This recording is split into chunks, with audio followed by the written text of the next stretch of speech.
can invite the speakers to come on stage. We have just about 5 to 10 minutes for a short discussion because Zhang Shichang has got to take a flight, I believe.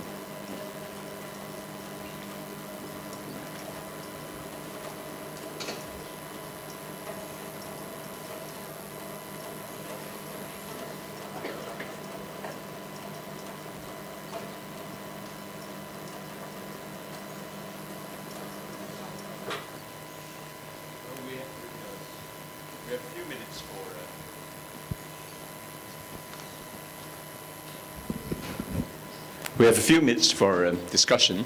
But before I open the panel for any questions from the floor, I think that one very important area which the speakers didn't have time to touch on and was covered by 3 of the presentations was data linkage. I think Dr. Wang was talking about the data linkage in Korea, the importance of that, the sources of data, because and also I think Dr. Powell also talked about the linkages where you can then find much more information, useful information. So perhaps you could start, Dr. Wang, by talking about data linkage in Korea. In Korea, we have a very good strength law background. So over the privacy protection law, we can link in the cancer registry area with the risk factors and treatment area, even though the palliative area. So last year, I showed the slide.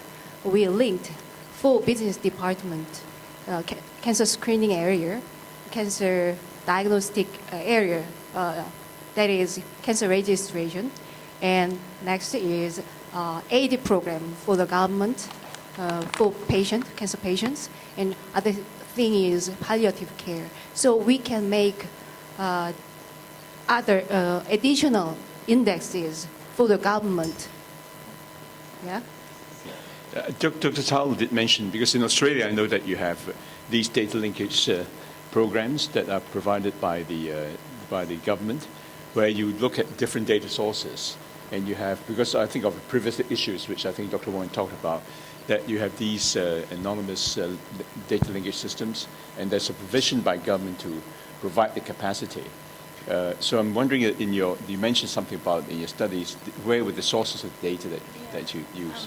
That's a good question. Look, I would have to say that data linkage projects, at least at the Commonwealth level in Australia and in the health arena, are fairly new, actually, because we have had a lot of concern about privacy, I suppose. The example I gave was a piece of work that we got our Australian Institute of Health and Welfare to do because we were really interested to look at cancer registry data and then the invite file that we use for people who are invited to participate in screening, colorectal cancer screening, and then our deaths data. So that's the Australian Bureau of Statistics data. So it was across 3 data sets. And there are certain custodians of the data, and the AIHW are people who have that authority to be able to do that data linkage. So we are exploring this more and more, and it really does, in that instance, the example I gave, it was able to show us that our program was, and it was the first time we had direct data to show that the program is achieving mortality reductions that you would expect as predicted from the meta-analysis of the colorectal cancer screening trials that were conducted a couple of decades ago. So it's really limited by one's imagination, really, the ways in which you can use those kinds of data repositories, and we have very good data repositories in Australia. I think we're very blessed in that regard to be able to answer all kinds of questions around the effectiveness of healthcare and other reasons as well. But I think it's fairly new in Australia, to be honest. Okay, and I'd like to open the discussions with questions from the floor or comments. Juliana? Hello, I'm Juliana Chen from the Chinese University of Hong Kong and also Asia Diabetes Foundation. Thank you to all the panel members for very nice presentations. I have 2 questions. I've noted that all 4 countries use a population-based screening strategy. When in fact, do you take into consideration other risk stratifiers? For example, smokers, obesity, and particular diabetes, because really there is a lot of evidence showing that people with diabetes have 30% to threefold increased risk of all-site cancer.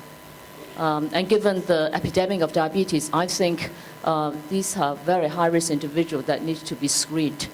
My other question is really, do you combine, integrate some of these screening programs? For example, the cardiometabolic risk factors together with the cancer screening in order to increase the efficiency and cost effectiveness. Thank you.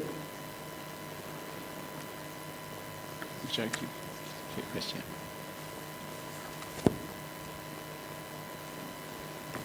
I'll pass it on to you. I think it's probably not working. It's on.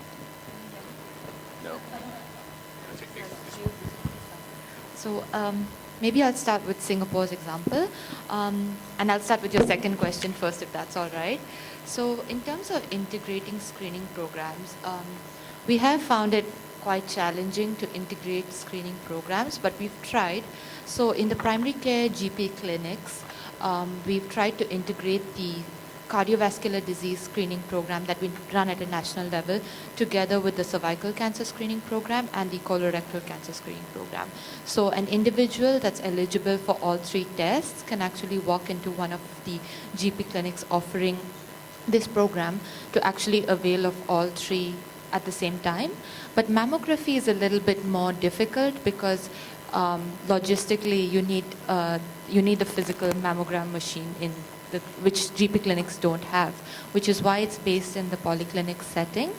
And then to answer your first question about the risk factors, we have tried looking at individuals which have high risk in order to screen them, and so far we haven't looked at risk factors in terms of like comorbidities and other diseases. We have for cardiovascular diseases, but not so much for cancers. But we have looked at risk identification based on ethnicity, because we do find that certain ethnic groups have a higher risk of certain cancers, and they also are less likely to get screened and in the long run have poorer health outcomes. So we work with, how we do it is we work with voluntary welfare organizations that collaborate with these ethnic groups to try and get the program to focus on those individuals that are most likely not to get screened and to have the poorest health outcomes. Dr. Chalmer, please.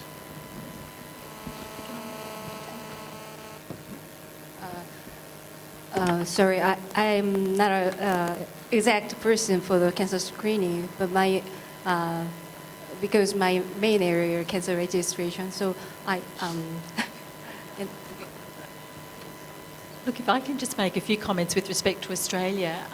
I guess we regard screening as conducted for average and slightly above average risk populations by definition of the word screening. So those programs in Australia, which are dedicated to colorectal cancer, breast cancer, and cervical cancer, that's the populations that are targeted.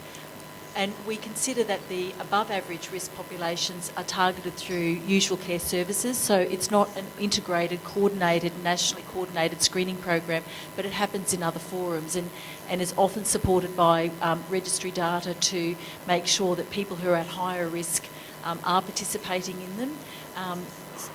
With respect to your second question, we do integrate the three national cancer screening programs in terms of the governance arrangements. So we have cooperative arrangements. I showed you that governance slide, which shows how complex it is for bowel.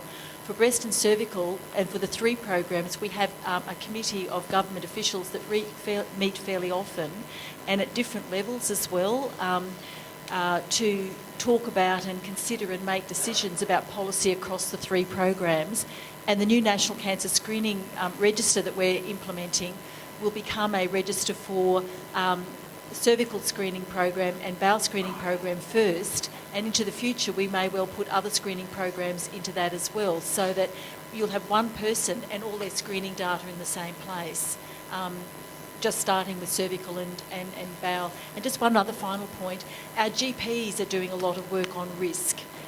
The way our program works, because we have a centralised approach and we target our population through the Medicare file, we can't take out people who are at above average risk, but GPs can do that. So we encourage people, if they've got a positive test, then to talk to their GP, and the GP might well say that person's already participating in surveillance because they're in a familial risk family for bowel cancer, for example. I hope that answers your question. I'm sorry we are out of time, so we'll have to end the session this morning. And to thank our four distinguished speakers for their really very important insights into cancer control. Thank you very much, Professor Yeo, and speakers. Please remain on stage. May I now invite Dr. Constance Chan, Director of Health, the Government of the Hong Kong SAR, on stage to present souvenirs to our moderators and speakers. Dr. Chan, please. May I invite Dr. Chan to first present a souvenir to Professor Yeo as our token of gratitude.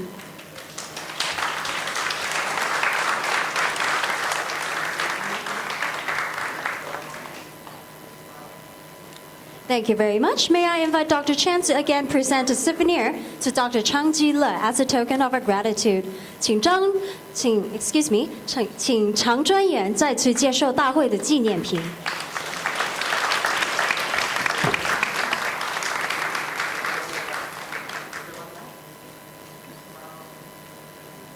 Thank you. May I invite Dr. Chan to present a souvenir to Dr. Bernie Towler as our token of gratitude.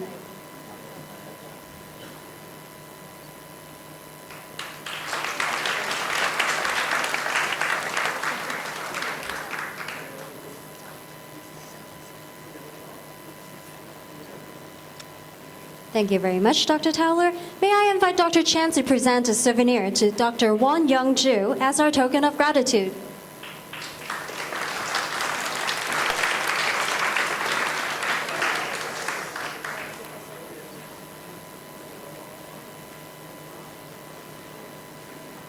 Thank you very much, Dr. Won. May I invite Dr. Chan to present a souvenir to Ms. Anishka Mangharam as our token of gratitude.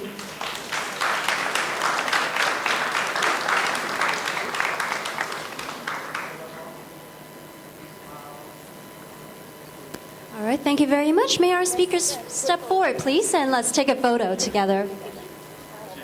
May our speakers please come forward to the stage.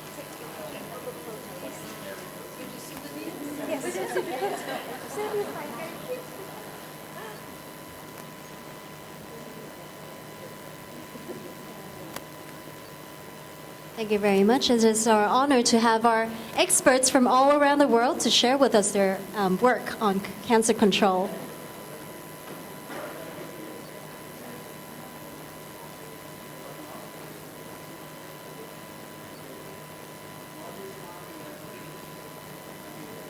Thank you very much.